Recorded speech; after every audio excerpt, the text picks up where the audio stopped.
Brooks famously stated that you aren't wealthy until you have something money can't buy. Money does matter and is essential for our survival in life. However, the pursuit and purchase of possession will never fully satisfy our desire for happiness. It may result in temporary joy for some, but the happiness found in buying a new item rarely lasts longer than a few days. Researchers even have a phrase for this temporary fulfillment, known as retail therapy. However, if money can meet most of our desires and needs in life, why does it not make us any happier? There is nothing wrong with wanting to be successful or even wanting nice things, but where does it end? Many people crave wealth for the wrong reasons, as it is perceived as a sign of status and power. They may want money to impress other people, but others are less in awe than we think. The problem is, there will always be someone with more money than us, so if happiness is found in buying stuff, those with more will always be happier. It is a game that cannot be won. We tend to choose materialistic things over experiences, such as traveling, because we think material possessions will last longer, whereas the experience would be temporarily. However, research shows that the things that cannot be bought in life will enrich us more than money. This could be an intimate moment with a partner, a laugh over a cup of tea with friends, or seeing your child grow and develop. Therefore, although money does matter, every experience, good or bad, is priceless. Good evening and welcome to tonight's Finding Answers. Tonight's topic is all about money. Does money matter? And the question is, can money potentially become the root of all evil? Well, we've got different opinions about the matter. In fact, tonight's show, we will have here a live guest, Benny Okito, this young man who has been through a difficult issue in his life because of money. In fact, we wouldn't even say because of money, but because of the love that he had towards money. How about you, dear viewer? Are you a lover of money? Or what is your view on this matter, on the subject tonight? Is money evil? I mean, some people claim that, money can really open doors. It's true that, when we've got more money than the average, the way we are treated is a lot different.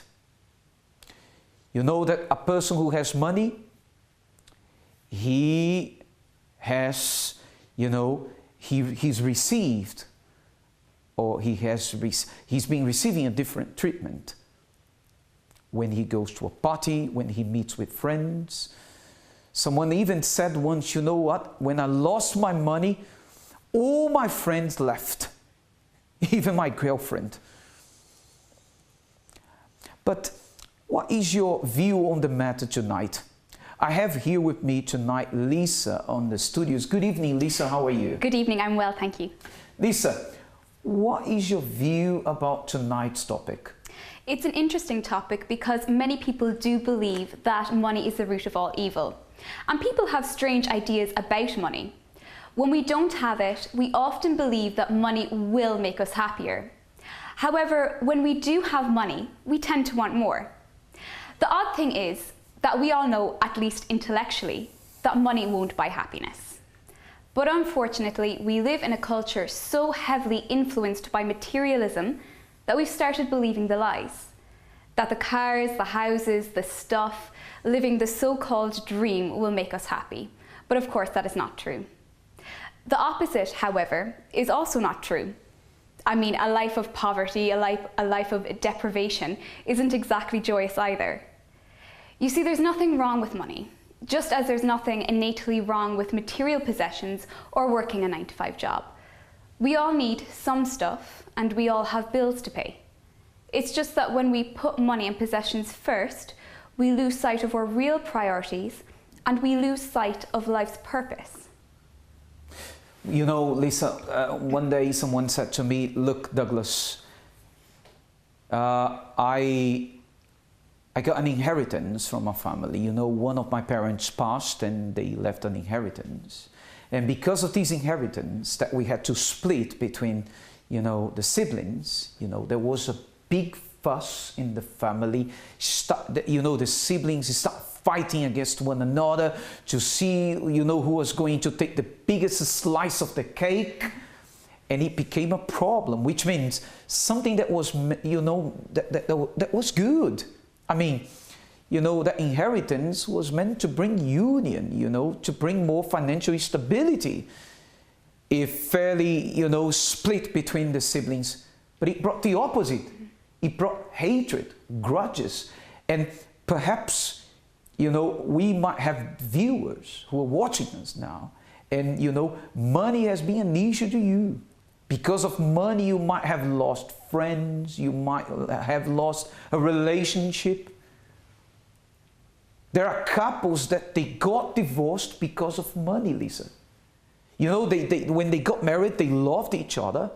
You know, they were there, you know, always, you know, with that companionship, that, you know, great love towards each other, great admiration, self-respect. But when the couple started facing financial matters, or when the lady started earning more than the husband, in his mind he didn't accept that. And then the arguments began, the fights, you know, started to escalate to a more serious, you know, and complicated matter, and then it ended up in a divorce. How bad is it? It's important to actually separate money and relationships. So if you're in a relationship with a person, that should not be, you know, accounted for by their income. It should be accounted for just the two people. However, I'm not disregarding that once you do marry a person, that, you know, financial struggles can cause a rift. Say if someone loses a job, or, you know, someone's on less income and they're struggling to make ends meet, that can be annoyance for the two. However, if you're going to enter into a relationship based on, you know, admiration for their success and for their wealth, then how are, you know, if things go wrong, how are you meant to, you know, continue the relationship? It has to be with another person without any financial attachments. If you're watching me now and you know you are a person that you say, look, Douglas, I have been seriously, you know, damaged, emotionally, physically, financially damaged because of money-related matters, and I need help. I don't know what to do. I need help and I want help. Because God is always willing to offer help. But God will not give help to those who don't need help, or to those who don't think they need help. But if you're watching now and you say, no, you know what, I need help. I am in a, you know, I hit rock bottom. I am in a critical situation. I don't know what else to do. I've got my religion. I've got my beliefs. I'm a good person, but nothing changes in my life. I feel that I am stuck in a rut. We are here tonight to prove to you that faith can change any circumstance, no matter how critical it might be. Faith on the Word of God. And we're going to watch now the story of Anne. Anne, who's a lady who was struggling financially, who faced a lot of, you know, financial problems, as well as family problems. And then she hit rock bottom. But when she encountered the power of faith, her story completely changed, and now it's completely different. Watch Anne now. I wanted to be financially independent, but it seemed like even though I had an okay job, it wasn't enough to do the things, not just that I needed to do, but that I wanted to do. And so I decided to start my own business. I was able to do that, and things were moving forward. However, it was a struggle. And as a result, I realized I was starting to get more debts or sink into debts. Things were really tight. Even though orders would come, it wouldn't be enough to meet the monthly outgoings. And I was in a situation where I didn't know what to do. Instead of the business adding to my life, it was like it was taken away, to the point that I felt to give up. It seemed like there was nothing I could do to turn the situation around. I knew that the business itself came in an impossible way. However, it was now becoming a burden, and I didn't know what to do to make the situation better.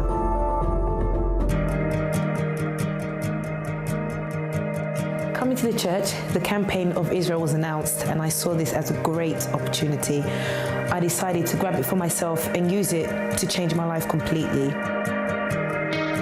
Consequently, after the campaign, everything changed in such a dramatic way. I began to have so many orders that even in some cases I had to put some aside. It seemed impossible for me to be financially independent and to have what I needed when I needed. I made more within 3 months than I did in a whole year put together of the previous year. Now things are completely different. I managed to clear off thousands and thousands in debts.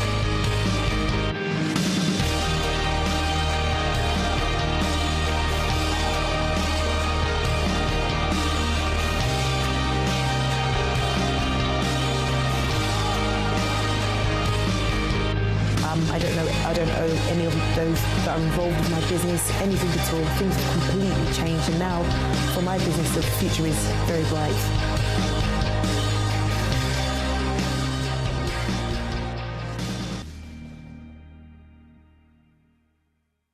Welcome back to Finding Answers. We're back now.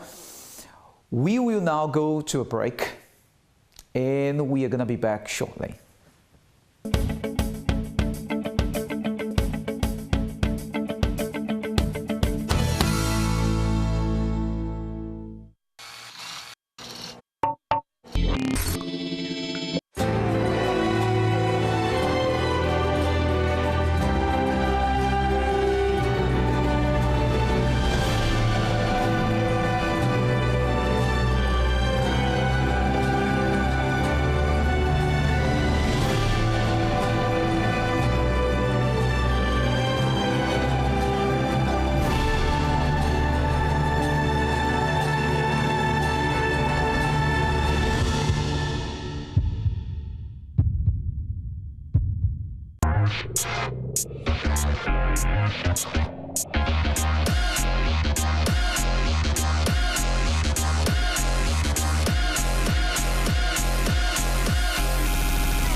Virtual expanses, the internet, more and more possibilities and technological innovations. Saturday Shift.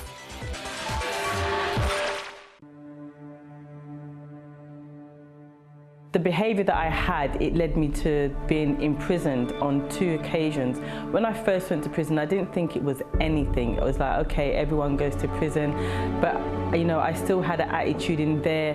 I was fighting people because I just didn't want to be told what to do. I was really getting into trouble all of the time. I was selling drugs inside. I just didn't care. But, you know, after a while, I was starting to get tired. I didn't want to be that person.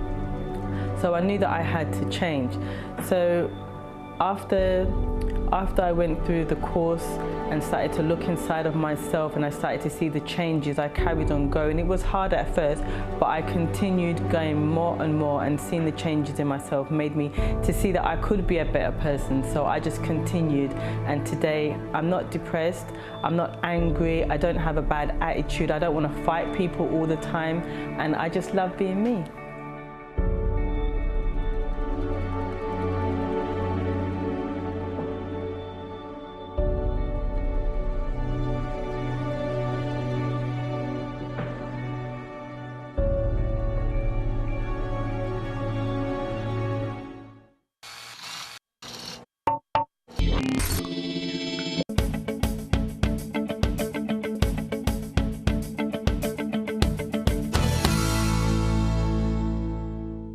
Welcome back to Finding Answers. Tonight's topic is, money.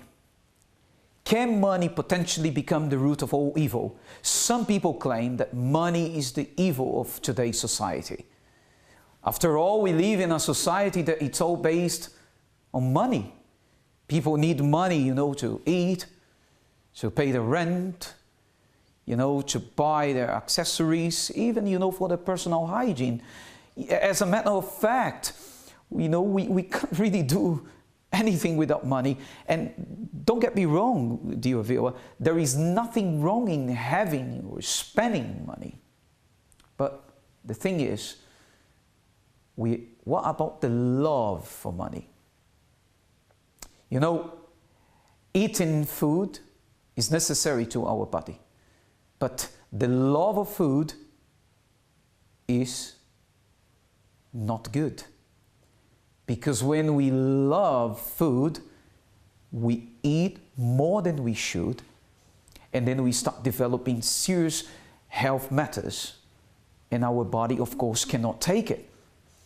You see, when we go to an extreme, well, usually extremes are not really good, because when we are, you know, near to an extreme, we lose balance.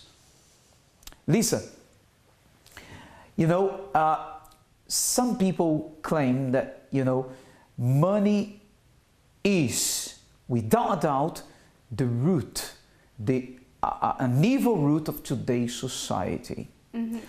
Why would that be true? Yes, it is very interesting, and you will see later on in the episode the street interviews where people do talk about it, and nearly every single person concurs with the statement that money is the root of all evil. But really, is it? Or is it the person behind the money? Well, tonight in studio we have a special guest, Benny, who will give us a testimony on how he overcame his financial problems. Pushing me for the rest of the week, so it's like a boost. Things were really tight. Today, the way I see myself is completely different.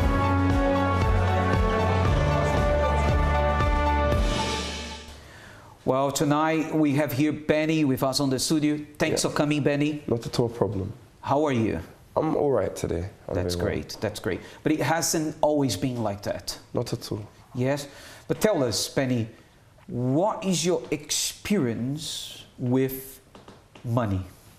Well, if I go straight from the beginning, I grew up in a household where my dad was working, however my mum wasn't. So we did have money, but money wasn't one of those things where we could spend on what we would like to. We had enough to do what we needed to, so you can have the luxuries, but it wasn't, whereas if I was to say, Mum, I need everyone in my school's got these pair of shoes, can I have those pair of shoes? Sometimes my mum wasn't always able to finance a way for me to get those shoes. So from a young age, we had money, but there wasn't always a lot of it. And for me, with this mindset growing up, I always grew up with a mindset that money is to be saved for a rainy day. However, if you don't have money, life is really sad. And this is how I grew up. And what this led me to do was to almost have a craving, in the sense that a lot of people my age, it's deemed as cool if you have money. If you do not have money and you're walking and you don't have, let's say, the latest trainers, the latest things, you're seen as someone that is not cool. And I didn't want to be like those other people. So I did things that I needed to get money. So, for instance, when I was in year 7, when I began school, I believe my mum used to give me money so I could spend on my lunch, like everyone else, to eat. However, because I never really had enough money, let's say, to buy trainers or other things, my mum, although she would buy, but I couldn't get what I wanted to, I used to sometimes starve, majority of the time starve, just to ensure that I had more money in my pocket so I'm able to buy, let's say, what I wanted to. And this became an issue because I lost a lot of weight and I was very slim in secondary school. That is a very strong statement. You're saying here to us that you used to starve so that you could have some extra money in your pocket. Yes. And it wasn't my mom's fault. My mom didn't really know. My mom didn't know, which is a funny thing. But I would purposely, for instance, I would leave. And it's funny because it hindered my education in what way? In the sense that I would go to school And I would go school late sometimes, but majority of the times early because I would have to eat at home before I'd leave. And then throughout the whole day, sometimes I'm feeling tired because I've not had a lot of food in my system. And afterwards, after school, that £2 I would have, I would keep it. And as the week would go, I would have £10 and that would be a note. So every week I would collectively just make sure I have more money. And it's just so I could fit in. And at the end of the week, let's say as the weeks was going by, my mom was seeing a bit more money in my pocket because she couldn't understand where I was getting the money. Sorry, when you said so that I could fit in, what do you mean? Fit in the sense that, for instance, there was one, I think this is where most things started from. When I was young and I was in secondary school, and I remember my mom I asked my mom for one pair of trainers, and my mom said she couldn't get it at that moment, which now I can understand because she didn't have it in that moment. But what happened was my mom did buy me the shoes, but when she bought me the shoes, the next pair of shoes had come out. So I got it later than everyone. So when I wore the shoes that I wanted to in school, everyone was saying, well, we're not wearing these shoes anymore. We got the newer ones, and I was kind of left behind. And because of that feeling, because that was how I felt, because I felt like I got left behind, that I wasn't with everyone. I was like the person that's on the side. So you felt that you were left behind. You felt that, you know, which means the people pleaser that was inside of you wasn't really doing a good job, right? In the sense of, because the job of the people pleaser is to please people. Of course. And he has to please it well. But we all know that we can't please everybody. And you know, when we live our lives, you know, with this mentality that we are to please everybody, if we make people upset for whatever reason, even if for the right reasons, you know, we are not doing good enough. And these, of course, these brings a lot of frustration because you can't really deliver, you can't really meet your expectations, or you can't really meet other people's expectations, and that brings a lot of bad consequences. Exactly. But I was still going, and as the ages went on, because this is when I was younger, so as time went on, and now as a young person, when you're growing up, then now there's attention from girls now. And then I realized, okay, hold on, I'm getting money, but I need a bit more, because sometimes I was looking at the situation, because when I would go parties with my friends, they wear nicer clothes, and I'm there with the old clothes that I've had, the not so nice trainers, and the attention never really came to me at this time. Although I was still starving myself, and then this is where I realized that, hold on, I need to do something more. I need to get more money because I need to get better clothes so that I can fit in even more, if that makes sense. And what I decided to do was, I believe, around this time, I was looking for ways to get money, and I would do everything and anything. So I was already starving myself, and I had money off that. Then what I started to do was borrow money out. I would borrow money out, and I did not care the consequence, but I would say, okay, let's say I'm giving you £10 this week. Next week, you're going to give me £15 with interest. And if, let's say, you didn't give me the money in time, then I would threaten you. But this is what the money was leading me to do. And it wasn't just that, but I looked, and I believe there was one time I was even a cleaner, because I remember when you're in this country, when you're under 16, you're not able to have a legalized job. So I knew that there's a way of getting money, which is cash in hand. So I worked as a cleaner. I would finish school, and I'd go and I'd become a cleaner, and I'd clean in an African kitchen somewhere, and I'd clean the pots, clean the whatnot, and I'd get the cash in hand. And when I'd get this cash in hand, the reason why it was so extreme is because all of this money, all I was doing was piling it up. And then I was piling it up. Saving. I was just saving, because this is how I grew up, just save for a rainy day. But then I believe there was one time when my auntie died.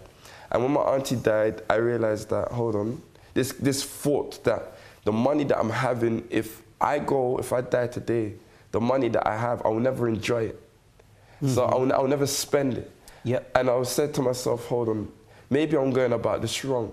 So to fit in, I had the money because I was just saving. I was being very extreme in the measures I was saving. So when my auntie died, I realized, hold on, I'm going to only live once, which is the opinion and the ideologies many young people have. So, you know what, I'm going to live once, let me just live my life. And what I decided to do, because I was saving a lot, I decided to just spend everything. And it was not over a duration of a year, no, it was immediately. And I was buying things, so I would spend it on food, fancy restaurants, nicer clothes, and I was fitting in and at the expense of what I was accumulating. So it's funny because it's like, as the money was going down, my popularity was going up. Why? Because I had more clothes, I had better clothes, nicer clothes. I was eating in nicer places. I was looking always nicer, better than others. So before, socially, I was the person who's always trying to be like the others. But now I was the person who's dressing better than the others. So everything had changed. And I was fitting in. And I was going to the parties where I was getting the girls that I never used to get before. So it's becoming like, things were becoming better. But I realized that all the money that I was accumulating and I was spending, what the funny thing is that it never made me happy. Because I would go to those parties, I would go to drink, I'd go celebrate life, I'll do everything I did. But nothing really changed, because when I had no money, I wasn't happy because my aim was to always have more money. But when I had the money, my aim was, okay, you know what? Now I need to spend the money. Maybe that's how I'm going to be happy. And I realized that the reason why I was always like this is because I realized that I thought that the materialistic things is what's going to make me happy. I thought, okay, if I have money, and it was for the wrong intentions, maybe the money may attract the girls and girls may make me happy. Or maybe if I wear nicer clothes and I look very nice, maybe I'll feel happy with myself. Mm-hmm. Or maybe if I go out and I eat at the best places, maybe I will eat better, I'll feel better. But as you know, with money, with these things, it comes and it goes. And when I had the money and everything was good. But when I spent it all and I started, and I did almost like a U-turn because I started with no money again. So you started to pursue, this money thing. When you finally got it, mm-hmm. When you finally got where you wanted to be, you were still not feeling happy. I was still not happy. Which means it was a pursuit that did not have an end, right? It's like, drinking water, drinking, but you never get satisfied. You're always feeling thirsty. And this is really important, dear viewer, because you see, you've been made with a body, soul, and spirit. Your body can be satisfied with the material things, and so can your soul. But your spirit can never be satisfied with material things, because there is a place within you that only God can fill. That's why you see a lot of people start taking things, addictive manners, alcohol, drugs, immoral sex, parties, clubbings, and please, we are not here judging or criticizing, not at all. But you see, but at the end of the day, the individual still runs on empty, and he wonders, why am I still feeling empty after done all this? It is because the spirit cannot be fulfilled with these things. And that's what was happening with Penny. So if you, dear viewer, identify yourself with his story, or you know somebody who's got a similar issue, somebody who's been splashing out, spending money, buying these, that, credit card, but they still feel empty. You can give us a call now. 02076866300. You can send me an email to help@findinganswers.tv, and I will be glad to help.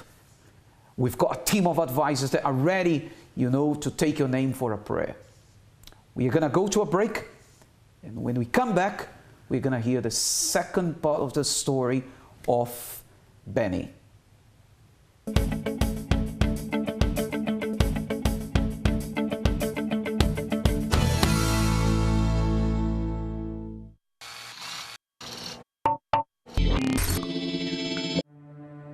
Forgiving the person who betrayed you can be tough, and it can almost always leave a scar. The scar that remains from an abusive past can affect your future in so many ways. There are various forms of abuse, the seen and the unseen. We understand your pain because we have been through it ourselves. If you or someone you know is a victim of any form of abuse, help is available.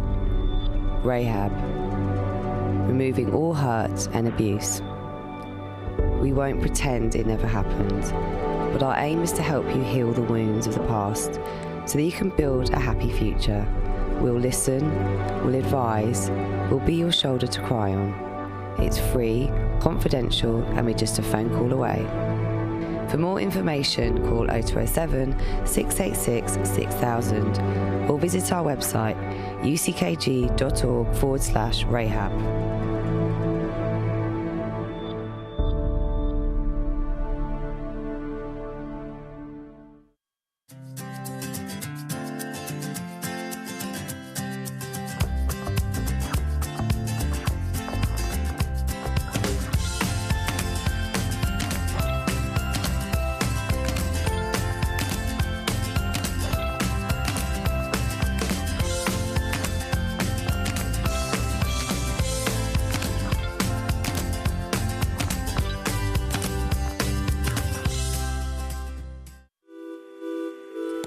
Do the maths.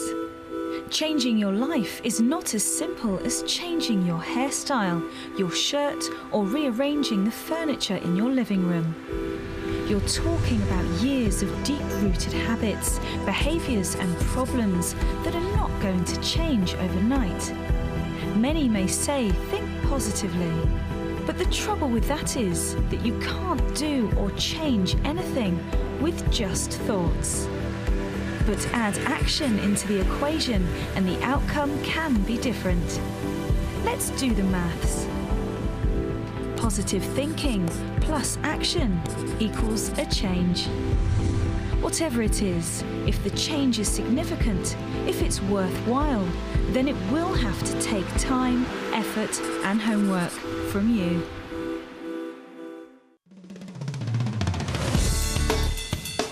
Follow My Channel's updates on Facebook. Like your favourite videos and see pictures of your favourite artists. Access our Twitter @MyChannelUK and get to know what's on with My Channel. Visit tvmychannel.com and be connected to our world. My Channel, a whole new world of entertainment.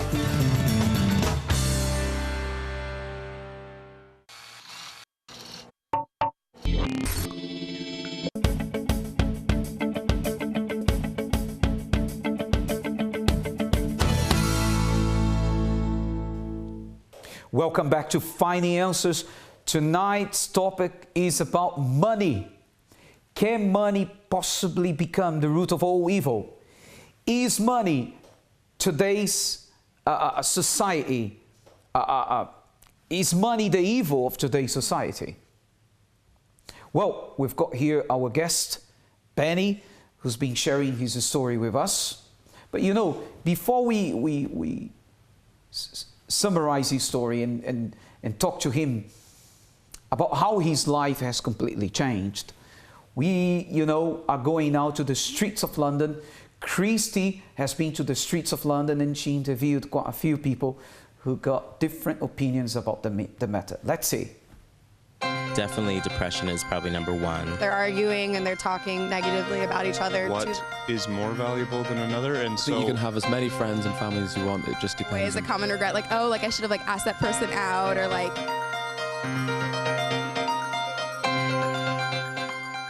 Hi everyone, it's Christy here on Finding Answers, and tonight's topic is money matters. Money is an important source of living, and without it, we can hardly do anything.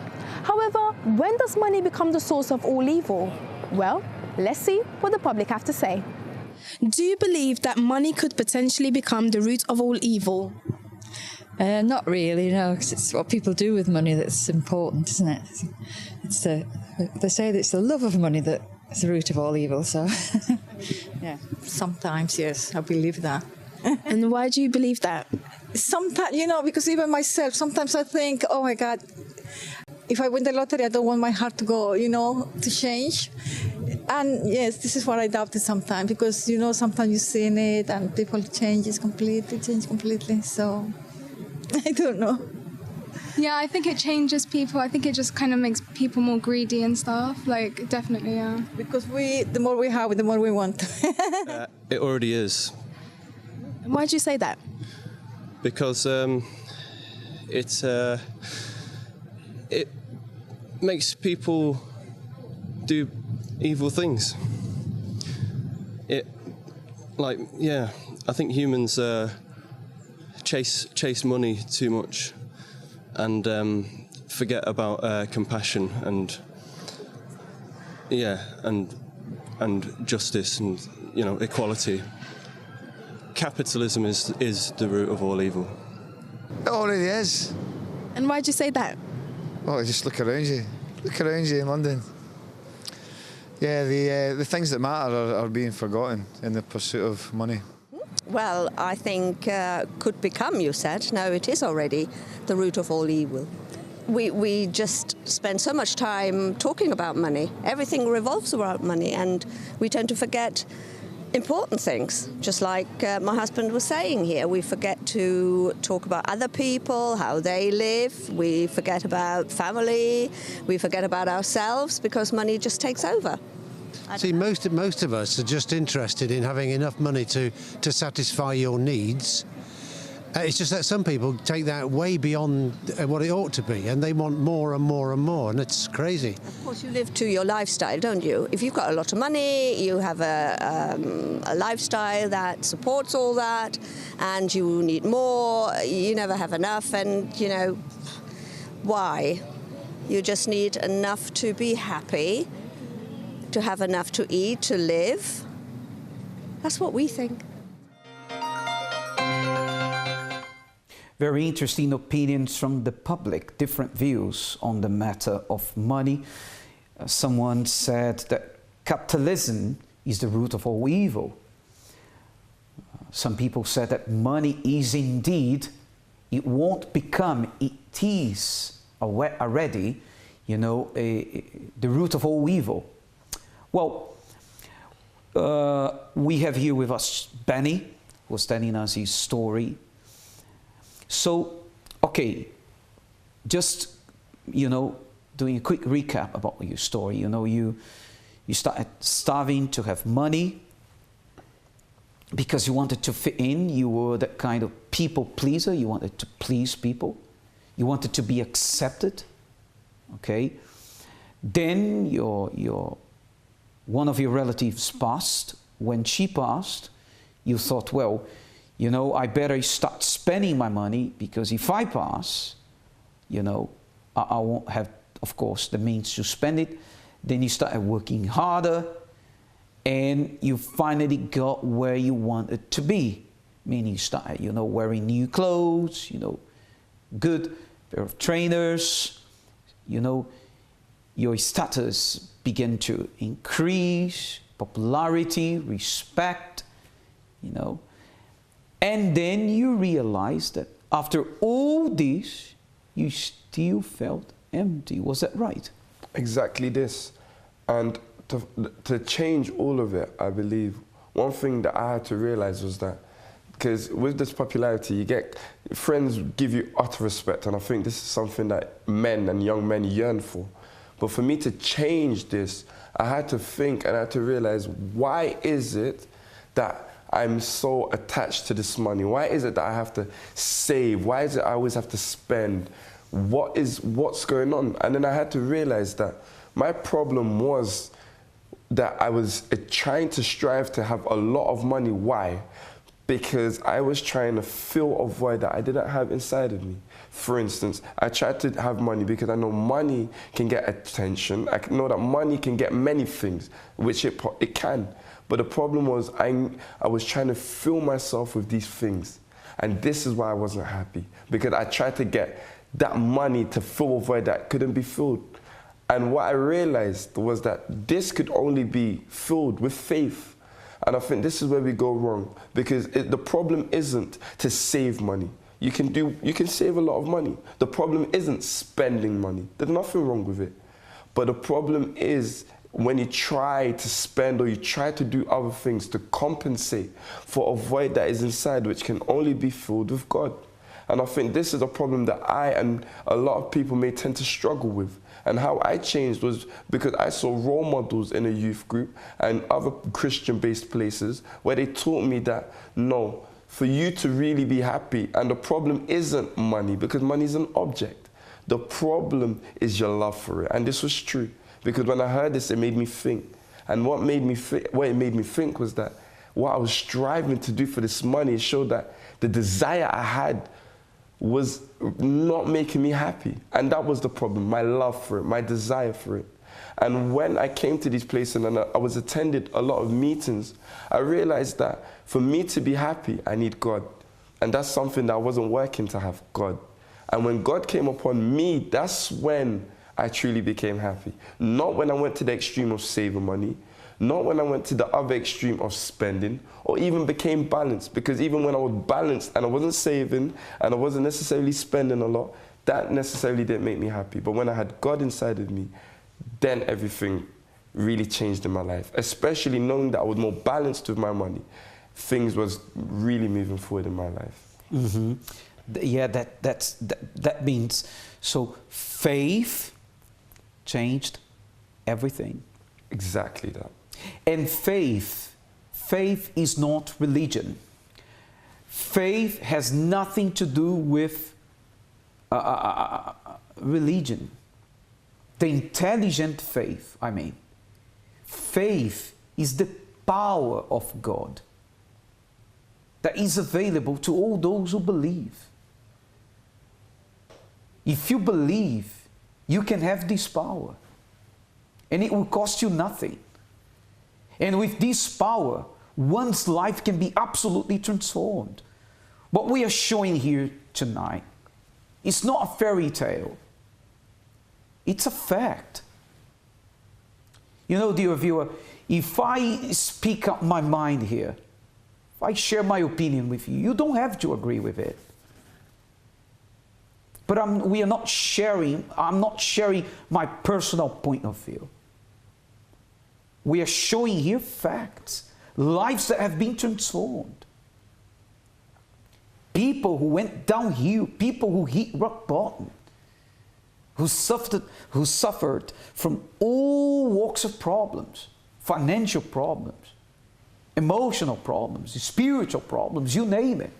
And every night, from Monday to Friday, we bring up to this show a different story, a different life testimony, apart from those that we play on the breaks.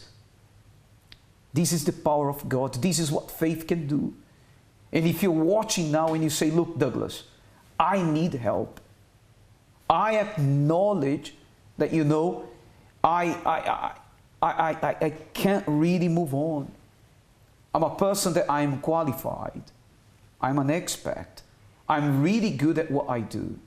You know, I've got a lot of talent, skills, abilities. I've got money. Money is not an issue to me.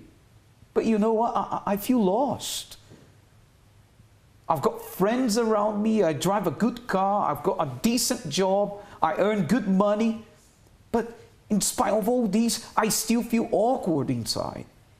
What is the problem? Well, the problem is that you have not been given food to your spirit. And hence why, you know, this emptiness, this void, this constant feeling of sadness. But all this can change. Did your life change? Completely. How is your life today? It's much better. I'm studying at university, actual maths and statistics. I've got a part-time job, and I've also got a client who I train also, so part of my own business idea I'm trying to also put up and do better in.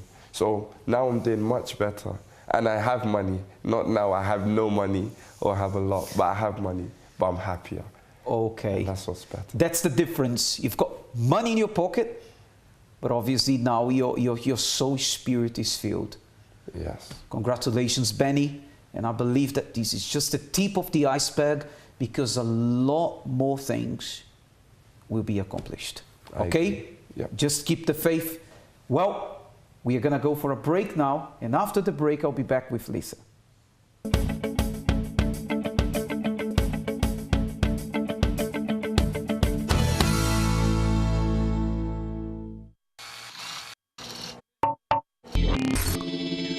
In life, there are problems that that just hit you with a blow. Everything crumbles away and the heartache never seems to disappear.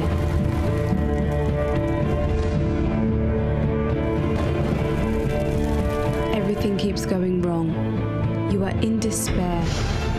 What do you do when your hope isn't enough? When your single prayer seems to return unanswered and the persistent problem is still there?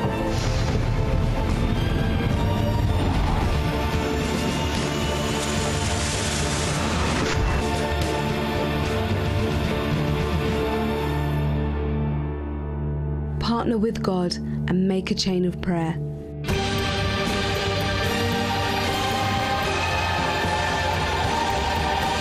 A Chain of Prayer is a weekly series of uninterrupted prayer and action to tackle the most stubborn of problems. Make the chain of prayer and turn things around once and for all. Don't give up. Make a chain of prayer. It works.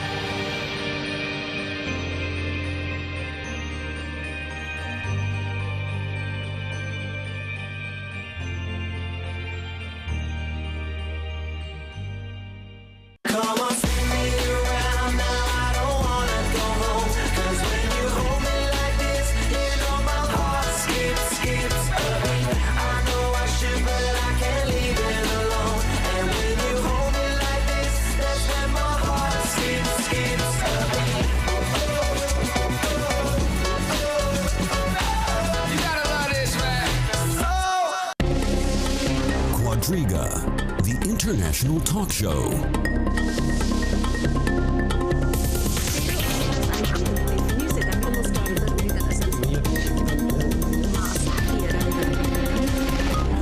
Opinions, arguments, analysis. Four journalists discuss the topic of the week.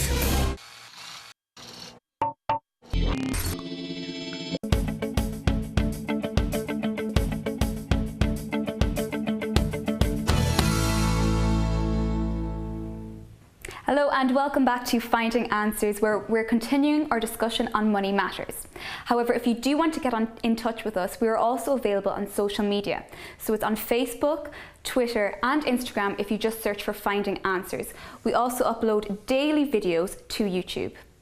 So Pastor Edward, do you believe that money is the root of all evil? Well, first of all, it's really important to say something about money. Money isn't the root of all evil. The love for money is. I don't know if you can get the difference. Having money is necessary, especially in today's society, in the society that we live. We need to have money. It's a matter of survival. Eating, dressing, our basic needs. We need money. But when we start loving money, when we start making money a priority, when we start making money our God, then it becomes a problem. And there is a saying that is very true, which I really like, that says that money is a wonderful servant, but a terrible master. And it's true. Which means if you have dominion over it, it will help you very well. But when it's the other way around, when we allow money to have dominion over us, then we start making poor decisions, and of course, poor decisions will always bring bad consequences. But we are gonna now prepare for the prayer. And this prayer, dear viewer, will certainly uplift you. You who need help. You who acknowledge that you need help. You who have faith that through this prayer, the power of God can be manifest to you. Let's go for the prayer. Prepare now for the moment of prayer. If you would like us to make a prayer for your health and general well-being, send your name and prayer request to help@findinganswers.tv. Dear God and Savior, we come to you now with faith, with a humble heart, to acknowledge that money is not sufficient to fulfill our lives. Even though money is very important and necessary and essential to our everyday lives, Lord, we've seen a lot of people that have been pursuing material things, and they forget they have a soul. They forget they have a spirit. They pursue the material things, but are not mindful of the spiritual things. And then in this endless pursuit, we start running on empty. And that's when, Lord, a lot of people have been even coming to the point of taking their own lives. Because they wake up and say to themselves, you know, it's not worth living. Others keep on living, but they live without joy, without excitement. Oh God, so I pray now that this prayer may help all those viewers who are sincere, who want help, who are watching us now, and they say to themselves, this prayer is for me. This prayer will help me. I've got nothing to lose. I will trust in this God. Oh God, so no matter where this person is, whether he in the United Kingdom or elsewhere, let your power touch, heal, deliver, enlighten, empower this viewer once and for all. Sanctify and bless this glass of water. And once those who want your help drink from this water, may they receive strength, energy, power to seek help at their earliest convenience. In the name of the Father, of the Son, and of the Holy Spirit, and if you believe and agree with it, you may say Amen, and you may now drink from the water.